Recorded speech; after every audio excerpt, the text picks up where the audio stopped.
You lie in the iron bed with your eyes open. The sheet is coarse against your legs, the weave tight and stiff from years of washing, and it does not soften when you move.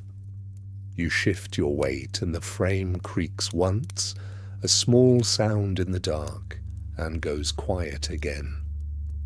Your hand rests on the rail beside you, the iron cool under your palm, cooler than the air, and you press down lightly just to feel the hardness of it. The mattress is thin. You can feel the wooden slats beneath it through the ticking, the way they press against your shoulder blades, your hips, the backs of your thighs. It is not uncomfortable exactly. It is just present. You are aware of your body in a way you have not been for hours, the weight of it, the shape it makes in the narrow space between the rails. You breathe in, and the air is still. No wind tonight. The asylum is quiet except for the small sounds that are always there, the settling of old stone, the creak of wood, somewhere down the hall the distant bark of a dog in the village below. You think for a moment that you should try again. Close your eyes, slow your breathing, let the dark pull you down. But even as you think it, you know you will not. The trying is what keeps you awake. You have been trying for hours since you came to bed, since you blew out the candle and lay down, and felt the familiar tightness begin in your chest, the hum in your blood that means the night will be long. You stopped trying once before, earlier, and got up and walked to the door and back, 5 steps each way, but that did not help. So you lay down again and resumed the effort, the willing of sleep, and now you are done with it. You let your hand slide off the rail and rest on the sheet beside you. You let your legs go still. You do not close your eyes, but you stop holding them open. The ceiling is invisible above you, too dark to see, but you know it is there, whitewashed plaster, uneven, one crack that runs from the corner to the center beam. In the morning, it will be pale grey. Now, it is nothing. You lie still, and you stop asking the night to end. You sit up. The iron frame creaks beneath you as you shift your weight forward, your feet finding the stone floor, cool and smooth under your bare soles. You stand slowly, one hand steadying yourself on the bedpost, and cross the 4 steps to the window. The wooden chair is there where you left it earlier, pulled close to the wall, its seat worn smooth in the center from years of other hands, other bodies. You lift it slightly so the legs do not scrape and set it down again closer to the window, close enough that when you sit you can lean forward and rest your forearms on the stone sill. The bars are outside, iron painted black, close enough to touch if you reached through, but you do not reach. You sit and you lean forward and you rest your weight on your forearms and you look out. At first, there is only darkness, the kind of darkness that feels complete, without variation, a single unbroken surface. But you do not move and you do not turn away, and after a moment, the darkness begins to resolve. It always does. The garden wall appears first, a line of pale stone running left to right across the lower edge of the window, the top of it catching some faint light you cannot locate, maybe the stars, maybe the village beyond, maybe only the memory of the moon that set hours ago. Above the wall, the cypresses rise, a row of them, tall and narrow, darker than the darkness around them, almost black, but not quite. Black with green inside it, you think. The green you would use if you were painting this Prussian blue mixed into it, maybe a touch of ivory black, but not much. They stand like sentries, like flames frozen mid-rise, and they do not move, though you know there must be wind up there. There is always wind in the cypress at night. Beyond the trees the village begins. You can just see the roof lines now, the low angles of tile and thatch, the single church spire narrow and pale against the sky. A few houses clustered close, their shapes simple, rectangular, the kind of shapes that organize themselves in your vision without effort, without thought. Your eye moves from the wall to the trees, to the roof line, to the spire, and then up. The sky is immense. It opens above the village like water, opens beyond a shore. No boundary, no edge you can see, only the sense of vastness continuing. It is not black. You have never understood why other painters make the night sky black.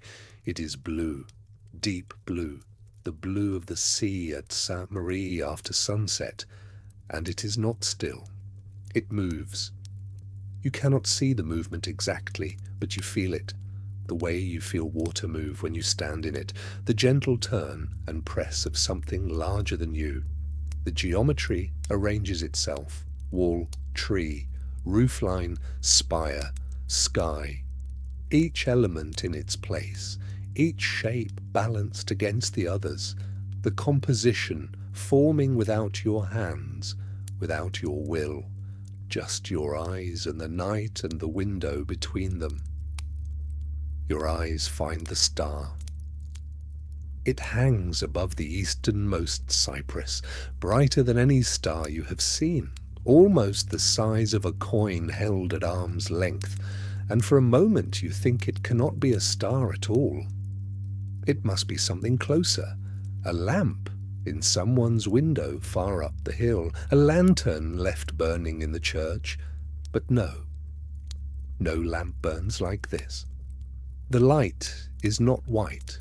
'Tis faintly yellow, the yellow of early butter, of candlelight through horn, and it does not hold still. It pulses. Not visibly, not in a way you could point to and say there. It moved, but you feel it the way you feel your own heartbeat when you press your fingers to your throat, the rhythm of it, the gentle expansion and contraction as though the star is breathing. You lean forward slightly, your forearms pressing harder against the stone sill, your eyes narrowing without you meaning them to. The star sits in a sphere of light. That is the only way to describe it. Not a point of light against darkness, but a sphere, a volume of sky around the star that is lighter than the sky beyond it, a gradual halo that fades outward until it dissolves into the deep blue. No edges, no boundary you can trace, just the slow gradient from yellow to pale blue to the darker blue of the night. You think of halos in paintings, the gold leaf circles behind the heads of saints, flat and decorative, and you know this is not that. This is depth, this is space. The light fills a sphere, and the sphere exists in 3 dimensions, and you could paint it if you knew how. You do not know how yet. You shift your weight in the chair, the wood creaking softly under you, and you do not look away. The star casts no shadow. You are certain of this. The cypress below it is as dark as it was before you noticed the star, the garden wall unchanged, the roof lines of the village still holding the same faint luminosity they held when the sky first resolved. But the star is doing something. It is pressing against the night. You can feel the pressure of its light, not on your skin, not on the window or the bars or the stone, but on the space itself, the air, the blue. It is making room for itself. The sky around it yields without resistance, curves away from the brightness, and the curvature is so slight you cannot see it, and so certain you cannot doubt it. You blink. Your eyes are dry. You have not blinked in some time. The star remains. The pulse continues, slow and steady, like the rhythm of oars in water, like the beat of wings too large to hear. You think the word Venus. You are not certain. You do not know the stars the way some men do, the ones who navigate by them, who name them and chart them and use them to find their way. But you know this one is Venus, the morning star, the one that rises before the dawn and outshines everything else, the one the ancients called the light bringer. You do not think this in words, you think it in the feeling of recognition, the way you recognize a face you have seen before. Yes, that one. The star watches the village. No, the star does not watch. It simply is. It holds its position above the cypress, steady and bright and pulsing, indifferent to the sleeping houses, indifferent to you, indifferent to the night that will end in an hour when the real light comes. You understand that this is what you came to the window to see. You did not know it. When you woke and sat up and crossed the room, you did not think, I'm going to see the star. You thought only that you could not stay in the bed, that the window was open, that you might sit and look and let the night quiet what needed quieting. But this star, this light, you understand now that you came for this. Below the star, the cypress rises. You had not been looking at it. Your eyes were held by the light above, the pulsing sphere of Venus, but now your gaze drops, following the invisible line that connects star to earth, and the cypress is there, waiting, as though it has always been waiting. It is the tallest thing in the garden, taller than the wall, taller than the almond trees that grow near the dormitory building, taller even than the church spire in the village beyond, though the spire is farther away and distance makes measurements uncertain. The cypress stands alone, not quite alone. There are others in the garden, a row of them along the eastern wall, but this one is separate, closer to the window, and it has claimed the space beneath the star. The tree is black, completely black. You know this is not true. You know that in daylight the cypress is a dark green, the green of deep water, of shadowed moss, of the colour you mix when you add Prussian blue to Viridian, and let it darken until it is almost, but not quite black. But now, in this hour before dawn, with the sky still holding its deep blue and the starlight too far above to touch the lower branches, the tree has no colour. It is a shape cut from the night, a silhouette, a presence defined only by what it obscures. Your body has shifted without you deciding to shift it. You are leaning forward now, your weight no longer evenly distributed in the chair but gathered toward the window, your spine curving slightly, your head tilting back to follow the line of the tree upward. The muscles along the back of your neck pull taut, not painfully, just enough that you feel them working, holding your skull in place as your eyes climb. The cypress does not rise straight. It spirals. The whole form of it turns as it ascends, a slow rotation like a flame caught in a draught, and you feel your own body wanting to turn with it, your shoulders beginning to rotate, your head tilting farther, following the twist of the dark shape against the blue. The base of the tree is lost in shadow. You cannot see where it meets the ground, whether it grows from grass or gravel or bare earth. The garden below the window is a plain of darkness, the walls and paths subsumed into a general obscurity, and the cypress emerges from that obscurity already formed, already rising. as though it has no root, as though it simply begins where the darkness ends. But you know it has a root. You have walked in the garden.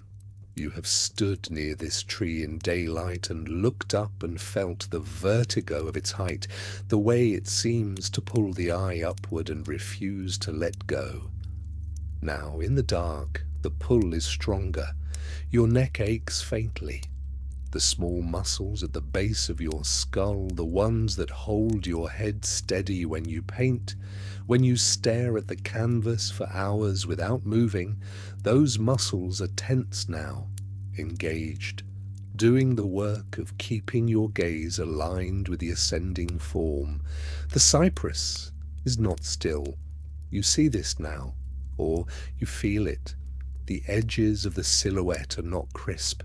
They waver slightly, the way a candle flame wavers even when the air is calm, a tremor so fine you cannot be certain it is there. But it is there. The tree is alive. It breathes. Not the way a person breathes, not the way the star pulses, but in its own way, a slow movement that you perceive in your body before you perceive it with your eyes. The lean of your torso increases. You are aware of the pressure of the windowsill against your forearms, the stone cool and unyielding, the only fixed point, while your head tilts and your vision climbs. The cypress narrows as it rises. The base is broad, dense, a mass of overlapping branches that you cannot distinguish one from another in the darkness, but as the form ascends, it tapers, the silhouette closing in on itself, becoming more singular, more flame-like, until at the very top it ends in a point, a final dark apex that reaches toward the star but does not touch it. The gap between the top of the tree and the sphere of light is precise. You see it as a space, a distance, an interval that matters. Too close, and the star would be tangled in the branches. Too far, and the cypress would be unmoored, adrift in the garden with no reason to rise so high. But the distance is right. The tree reaches upward and stops exactly where it must stop, and the star remains above, separate but connected, and the connection is the line your eyes are travelling, the invisible axis that runs from the obscured roots through the spiralling trunk, through the tapering crown, to the yellow light that hangs in the blue. You feel this line in your body, the forward lean, the tilted head, the taut neck, the alignment of your vision. You are the line.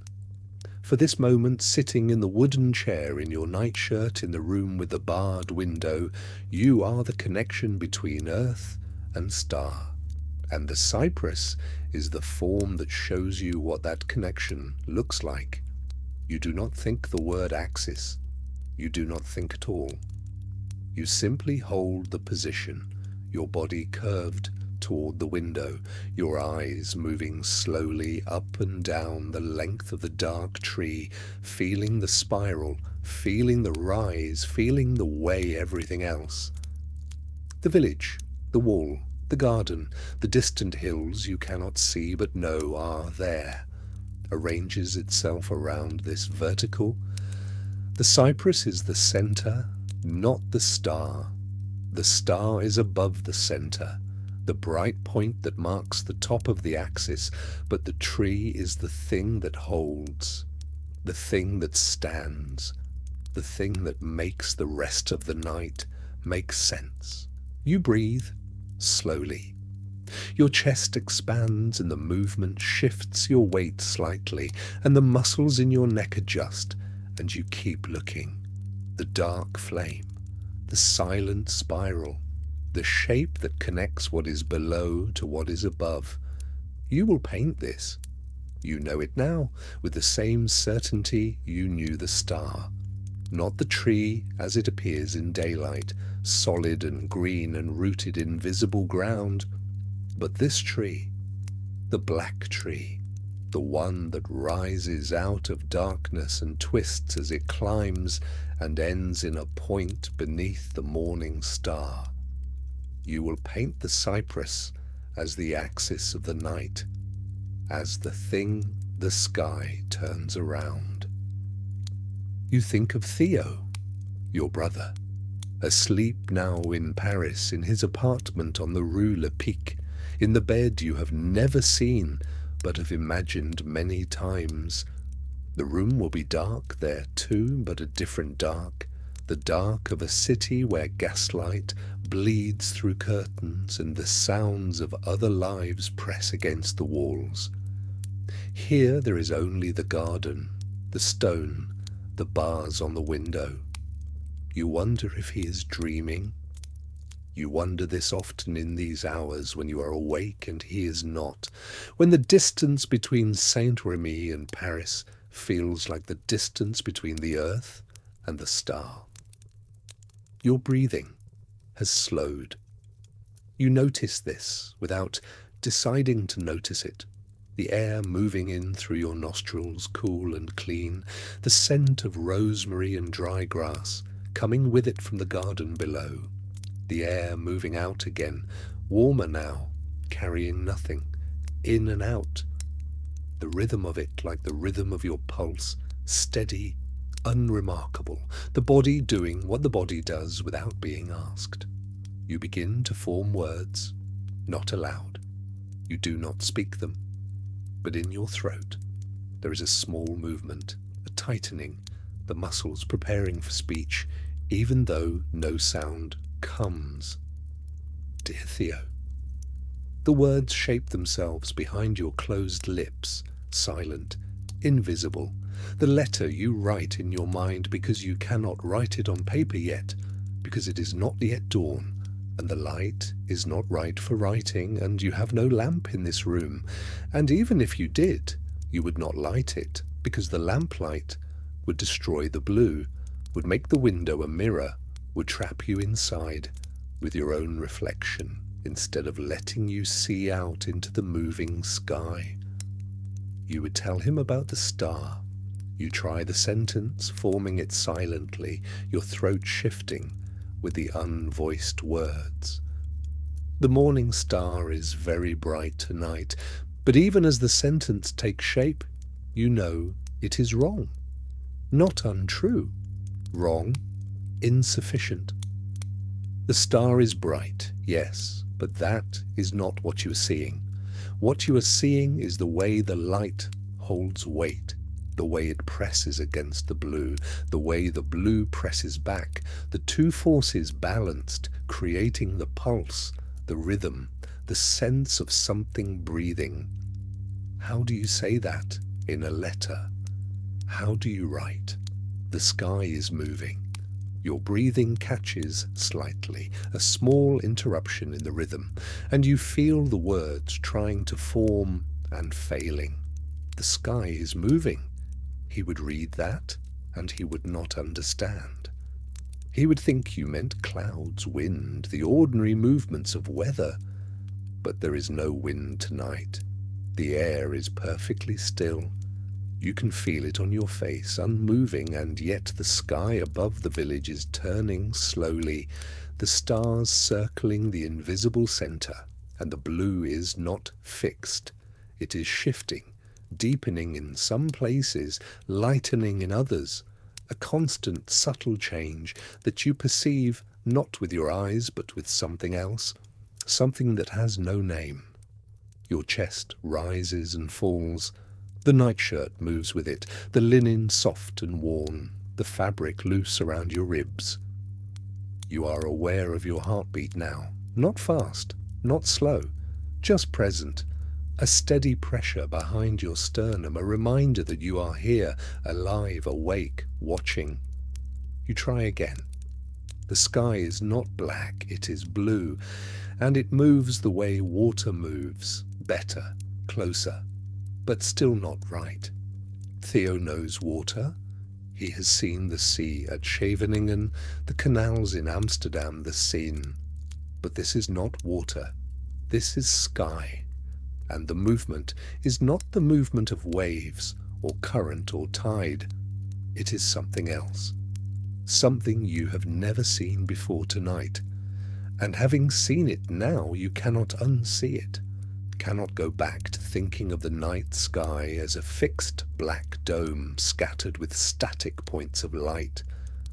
The muscles in your throat relax. The words stop forming. You are not writing the letter anymore. You are simply breathing, watching, feeling the slow rise and fall of your chest, the cool air entering, the warm air leaving, the night pouring in through the open window and filling the room and filling your lungs, and you are not separate from it, not observing it. From behind the bars, you are in it, part of it, breathing with it. The cypress is there, still rising, still spiraling, and the star is there, still burning, and the village is there, asleep, and you are here, awake. And there are no words for this. No words Theo would understand, no words anyone would understand unless they were sitting here beside you, seeing what you are seeing, feeling what you are feeling. And even then the words would not be enough. You would point, and they would look, and they would see a tree and a star and a village, and you would see the axis, the turning, the blue that breathes, and the distance between those two sights would be unbridgeable. Your hands are resting on your knees. You feel the weight of them, the bones of your fingers, the skin stretched over knuckles. You are very tired now. Not the tired that keeps you pacing, not the tired that makes your thoughts race and tangle. This is a different tired, a quiet one, a tired that feels like relief. You will not write the letter tonight. Perhaps tomorrow, perhaps in daylight, you will find the words, or find different words, simpler words, words about the work, about the colours you are mixing, about the canvas. You will begin when Dr. Pyron allows you the studio. But tonight, you will not write. Tonight, you will only watch and breathe, and let the silence in your throat remain silence. You reach down, the movement slow, your arm heavy with a kind of tiredness that lives in the shoulders, the back of the neck. Your fingers find the paper first, a single sheet, folded once and left on the floorboards beside the chair. You lift it, and it is cool to the touch, cool the way things left in shadow stay cool even in summer. You unfold it carefully, the crease soft from having been opened and closed before, and you place it on your knee. The pencil is there too, rolled against the baseboard where you left it. You reach again and your fingers close around it. The wood worn smooth in the place where your thumb rests, the rest of it still faintly ridged with grain. You can feel the grain under your fingertip as you lift it, the pencil lighter than it should be, as if the wood itself has dried out from use. You adjust your grip, rolling it slightly, finding the angle that fits. The graphite tip catches the faint light from the window, just a glint, enough to see. You rest your hand on the paper. The surface is rough, not the smooth kind, the kind with tooth, the kind that holds the pencil without forcing it. You press your palm flat against it for a moment, feeling the texture, the small fibres raised where the light from the star falls across your knee. The paper is cool, but warming already under your hand. You do not think about what you will draw. Your hand knows before you do. It moves to the right edge of the paper, the place where the cypress will be, where it always is when you look out the window. The pencil touches the paper, and the sound is very soft, a whisper of graphite on fibre. You draw a line, not straight, no, a line that rises and turns slightly, the way the cypress rises and turns in the wind, even when there is no wind. Your hand moves without stopping. The pencil tip catches on a rough place in the paper and skips, leaving a small gap, and you do not go back to fill it.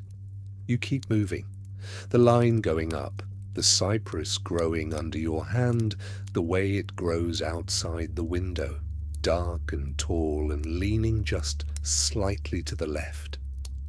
The paper shifts on your knee, and you steady it with your other hand, your thumb pressing into the crease, holding it flat. The pressure sends a small ache through your thumb joint, the ache that is always there now, that you do not think about until you press on something. You ease the pressure, but keep the paper still. The cypress is halfway done. You can see it now, even though it is only lines, only the shape of it. Your hand knows the rest.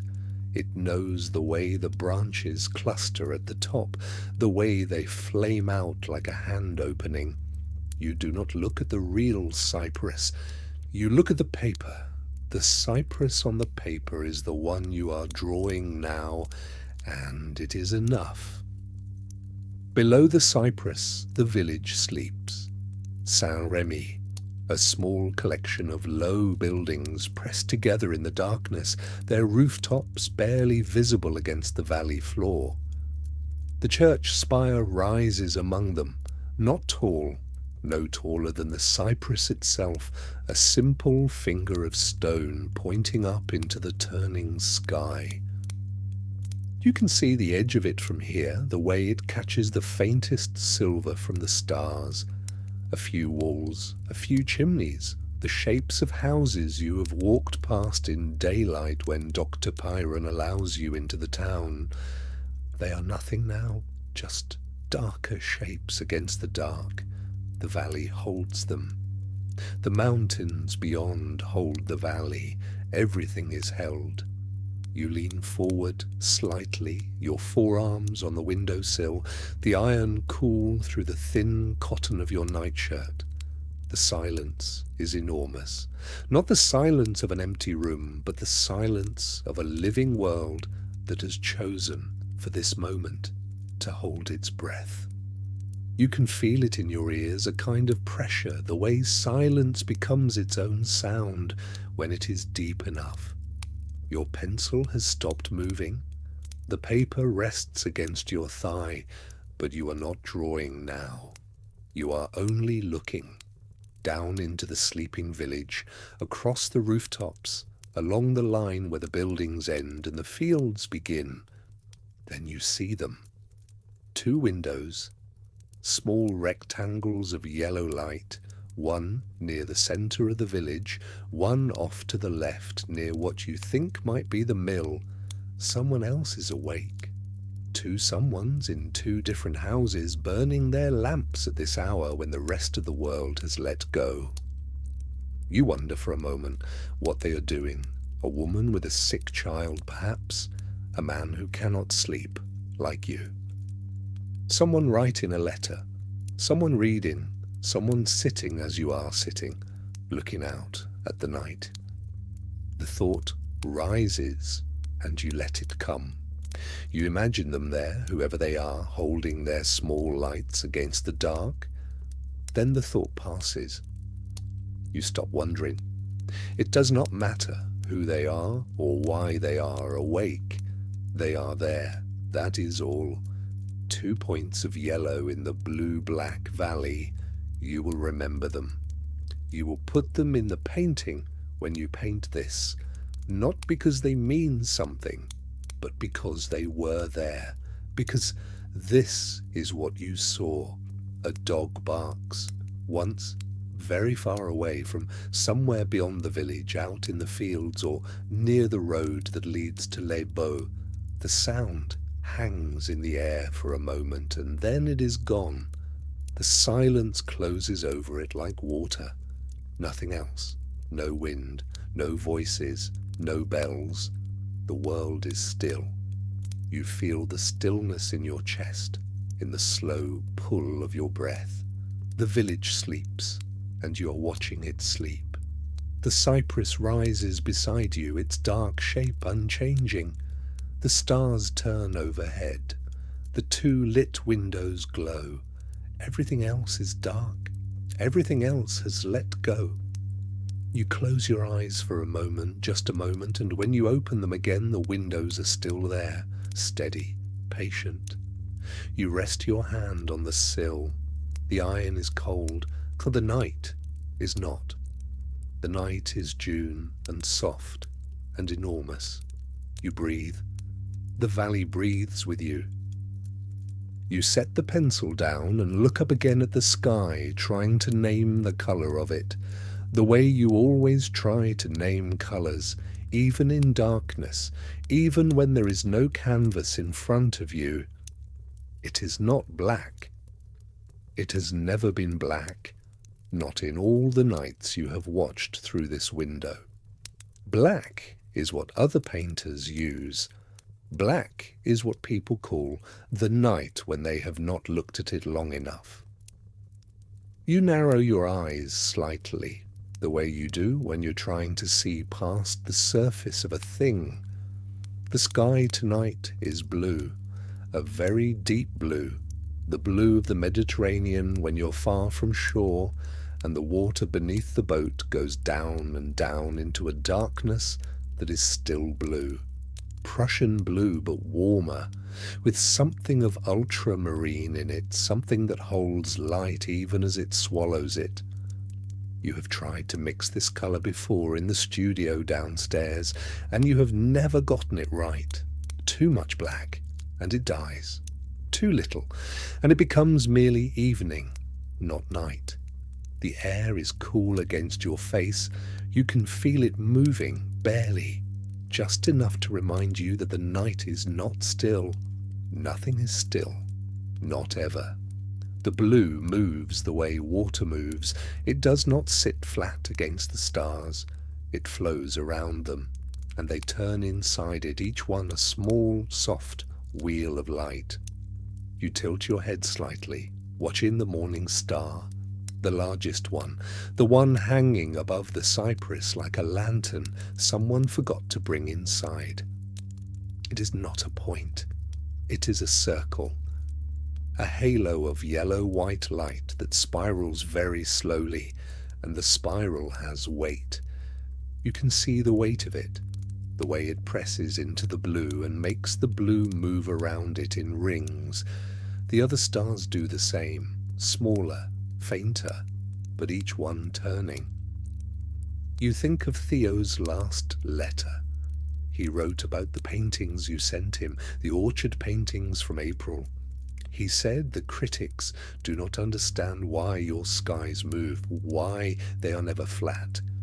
You did not know how to answer him then, but you know now, sitting here, watching. The sky moves because it is not a surface. It is a depth. It is an ocean. And the stars are inside it, not on it. They swim. You blink, and your eyes are dry from not blinking for so long. You wet your lips. Your mouth tastes of the iron in the water they brought you at dinner. The blue is darker now over the Alpiles, the mountains you cannot quite see from this angle. Lighter toward the east, where the morning will come, but still blue. Always blue. You think you could paint this. You think you know now what colours you would need. Ultramarine and Prussian blue, and just a trace of emerald for the depth. White for the stars, but not pure white. White with yellow, with just enough yellow to make the light spin. You rest your hands on the windowsill. The stone is cool and slightly rough under your palms. You can still see the cypress, a dark green flame rising into all that blue. Tomorrow you will paint it, or the day after, when Dr. Pyron says you may go downstairs. For now, you only look, and the sky keeps moving, and the stars keep turning in their small circles of light. You think ahead to tomorrow. or the day after, whenever Dr. Pyron comes through on his morning rounds and tells you that you may go downstairs. You have not been in the studio for 2 days, not since the episode on Thursday, the one you do not remember clearly, only the taste of metal in your mouth afterward and the way your hands shook when you tried to hold the cup of water the orderly brought. The doctor says you must rest between sessions, that the work excites you too much, that excitement is not good for your condition. You do not argue with him, you only wait, and when he says yes, you go down to the ground floor where the light comes through the tall windows in clean white sheets. The studio smells of linseed oil and turpentine. You can almost smell it now sitting here at your window. The smell is in your nostrils as if you are already there, as if the act of thinking about the room has conjured its air into this room. Linseed has a thick sweetness to it, almost like nuts, like the oil they press from walnuts in Arles, and the turpentine cuts through it sharp and clean, medicinal, the smell that means you are about to begin. You close your eyes for a moment and the smell grows stronger. You think of the studio as you last saw it, your easel near the centre window, the one that gets the north light in the afternoon, your palette on the small table beside it, still wet probably. You did not clean it well on Thursday, you never do.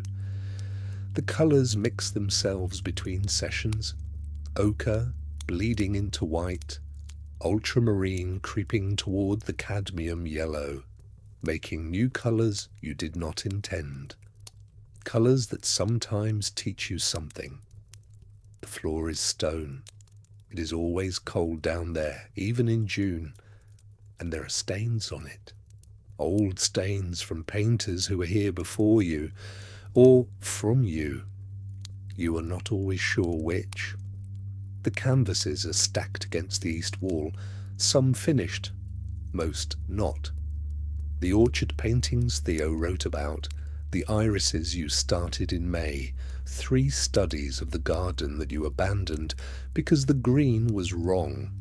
You will need a new canvas for this, for what you saw tonight, a large one, larger than you have been using, because the sky is not a small thing. It fills the window. It fills your vision when you look up. It would fill the wall of the studio if you could make it that size.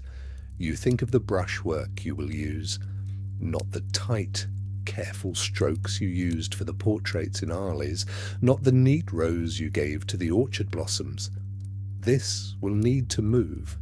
The paint itself will need to turn the way the stars turn, thick strokes, loaded with pigment, each one a small river flowing in the direction the light flows. Circles.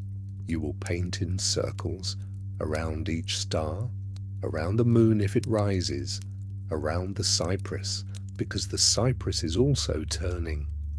Everything turns if you watch it long enough. The morning star will be the hardest. It is so bright tonight, so much larger than the others. You will need white, pure white, for the centre, and then yellow, moving out from it. Chrome yellow, perhaps, or the cadmium if you have enough left, and the yellow will spiral. It will make rings like water makes when you drop a stone into it, only the rings will be light, not water, light moving through blue. You open your eyes again. The star is still there above the cypress, still impossibly bright. You can see it now on the canvas that does not exist yet. You can see exactly where it will sit, how large it will be, how the spiral will pull the eye toward it and then release the eye to follow the other stars, the smaller ones scattered across the blue like seeds. You think you know now what you will paint? Not just the star, not just the cypress and the village, but the movement itself, the way the night turns around the things inside it, the way light has weight and makes the darkness spin. You cannot paint it tonight. Tonight you have no brushes, no canvas, no little squeezed worms of colour waiting on the palette. Tonight you only have this window, this cool air on your face, this star that will not stop burning. Tomorrow, or the day after, when the doctor says yes, you will go downstairs. You will open the turpentine. You will load the brush with blue, and you will begin. You become aware of something settling into your shoulders, a weight that was not there a moment ago. Or perhaps it was always there and you are only now noticing it. Your shoulders feel heavy, not the heaviness that comes from carrying something, but the heaviness that comes from finally setting something down. The small muscles around your eyes, the ones you use to focus on distant things, on the star, on the edge where the cypress meets the sky, those muscles are loosening, going soft. You blink and the blink lasts longer than you intended. Your eyelids stay closed for a moment before lifting again. When they open, the star is still there, still bright. But your eyes do not rush toward it the way they did before. They simply rest on it, the way you might rest your hand on a table, without effort, without purpose, beyond the resting itself. Your heartbeat is slowing. You can feel it in your chest, in your throat, in the pulse at your wrist, where your hand lies against your knee. It was faster earlier. You did not notice how fast until now. Now that it has begun to slow, each beat arrives a little later than the one before, like footsteps moving away from you down a corridor, growing softer, more distant, but still there, still steady. Your breathing has changed too, deeper now, each breath filling more of your lungs than the shallow sips you were taking when you first sat down. The cool night air comes in through your nose, passes down into your chest, and spreads a warmth there that seems impossible. How can cold air make warmth? But it does. The warmth collects in the center of your ribs, a small pool of it, growing with each breath. You feel it spreading outward into your arms, down toward your stomach, a gentle heat that has nothing to do with the temperature of the room. The air itself is still cool on your face, on your neck, where the collar of your nightshirt is open, on your forearms where you have pushed the sleeves back. But inside, you are warm. The heaviness is in your limbs now. Your arms feel longer than they are, heavier, as if they are made of something denser than flesh. Your hands rest on your knees, and they feel far away. You could lift them if you needed to. You know you could, but you do not need to. Not right now. Your legs are the same, solid, rooted, the weight of them pressing down into the chair, into the floor beneath the chair. You are aware of your spine, of the way it holds you upright, without you asking it to, the small adjustments it makes, the tiny shifts of balance that keep you from tipping forward, from sliding to one side. You do not have to think about sitting. Your body knows how to sit. It has always known, and right now it is doing the work for you while you do nothing but notice. This tiredness is not the other kind, not the kind that winds you tighter, that makes your thoughts move faster even as your body begs for rest, not the kind that kept you pacing the room 2 nights ago until the orderly knocked and asked if you were all right. This tiredness is quiet, does not ask anything of you. It does not demand. It simply invites, and you feel yourself beginning, very slowly, to accept the invitation. Your eyelids are heavy now, truly heavy, and when you blink again, they stay closed a little longer. The star is still there behind them, a bright impression on the inside of your eyelids, yellow-white, softening into orange at the edges, fading.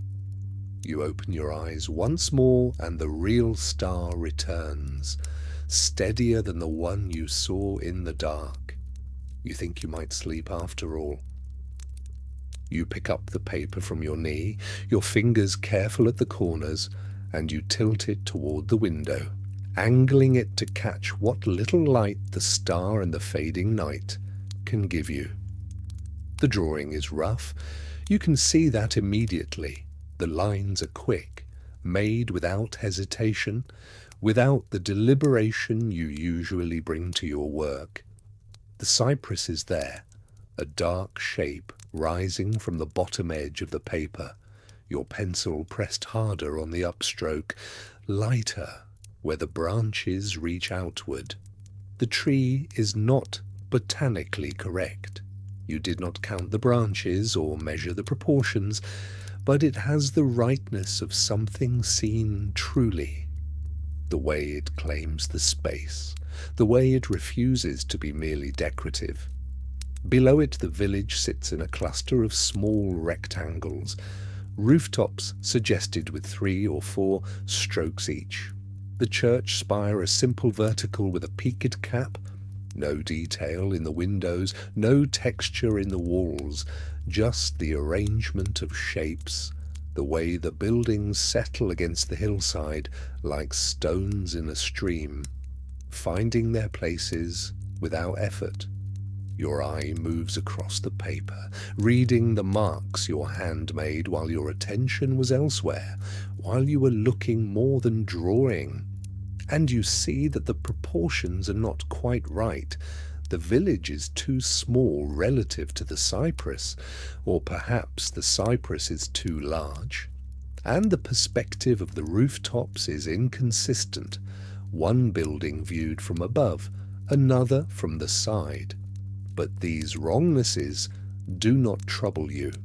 They are part of what the drawing is, part of how your eyes saw and your hand responded in that moment. Then you come to the star. It sits in the upper right corner of the paper, above the cypress, above the village, and you stop. Your pencil circled it, not once but several times, building the light in layers, pressing harder in the center, pulling outward in short, radiating lines that you do not remember making. The star is larger on the paper than it should be, larger than accuracy would allow, but the size is right.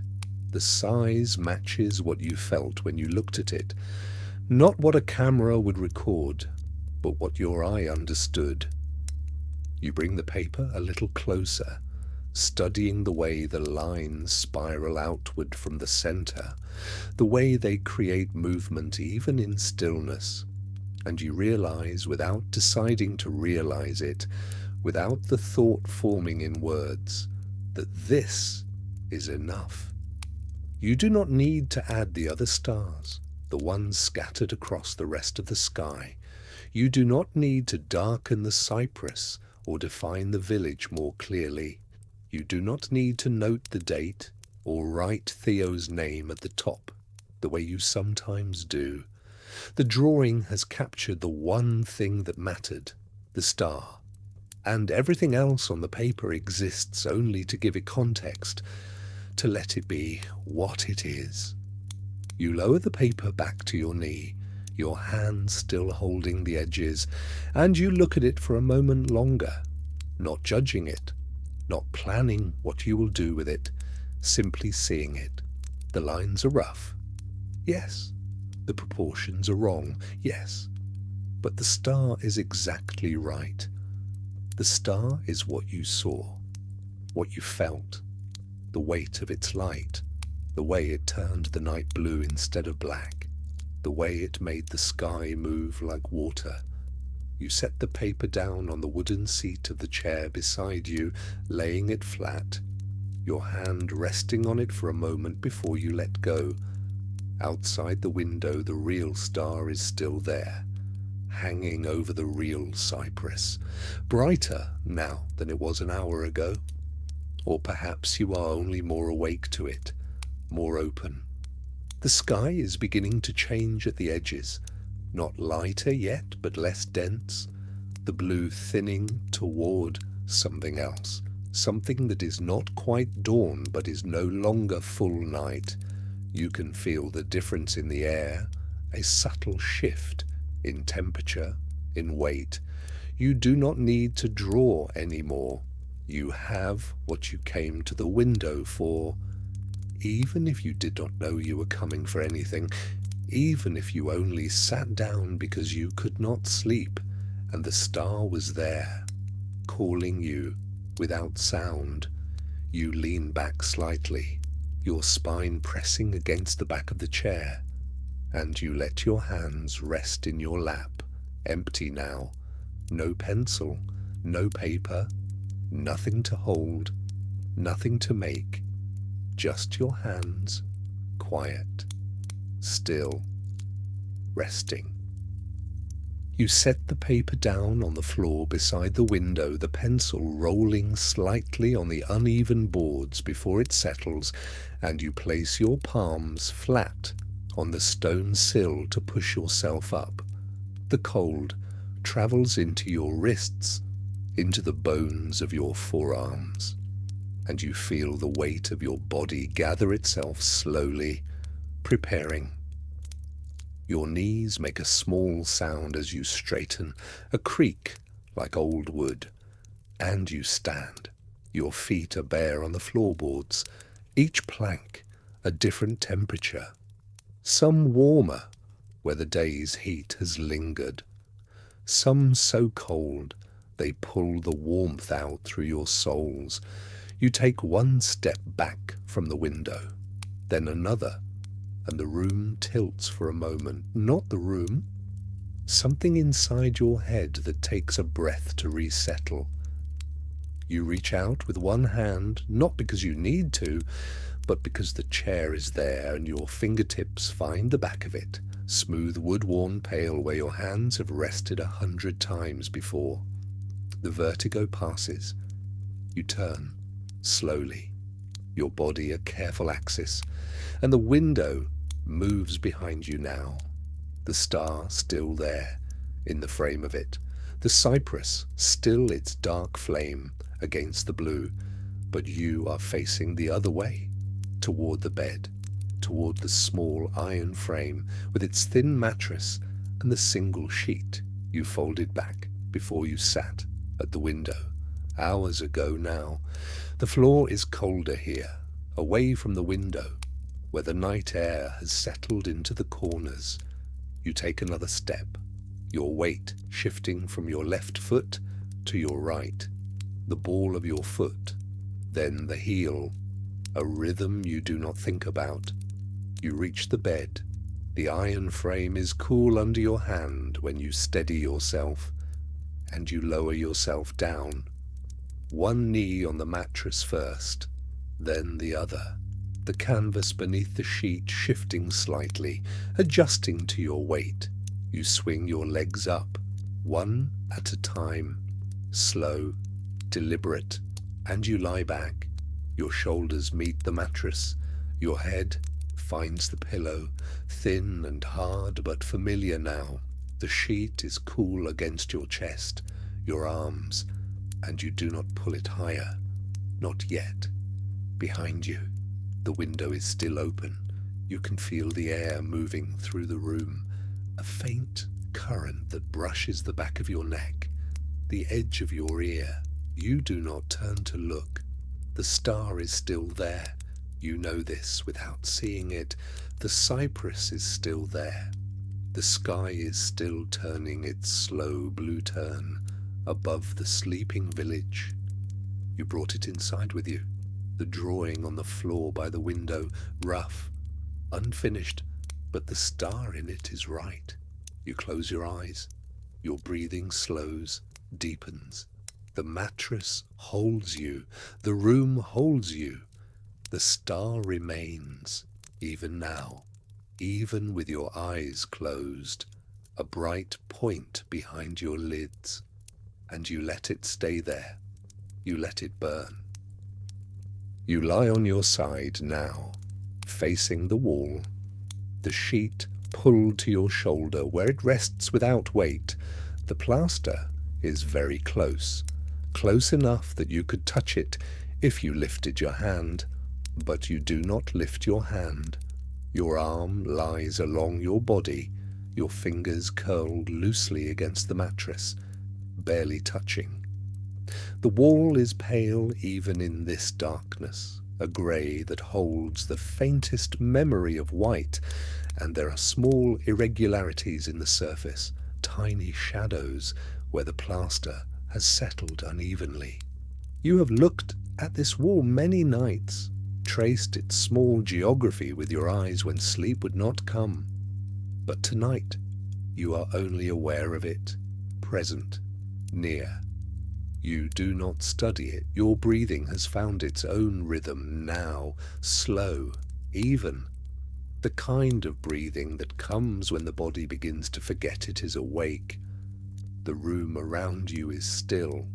The air from the window has settled, no longer moving, just cool, resting against the back of your neck, the curve of your shoulder where the sheet has slipped slightly.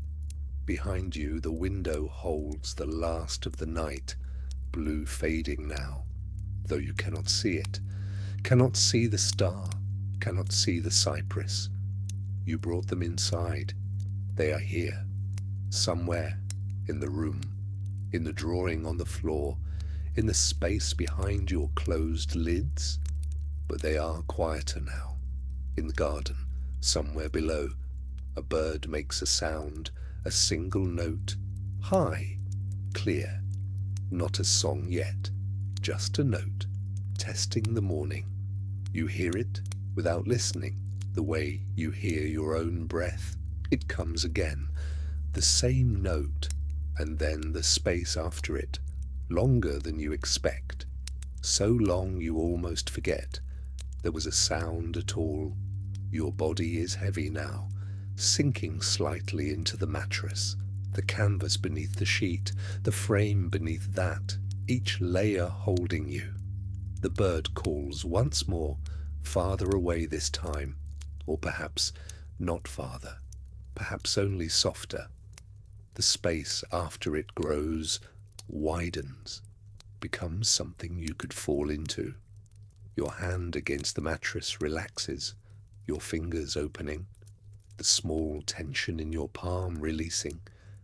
The wall is still there, pale, close, but it is no longer something you are seeing. It is only there, the way the sheet is there, the way the pillow is there beneath your head, hard, thin, familiar.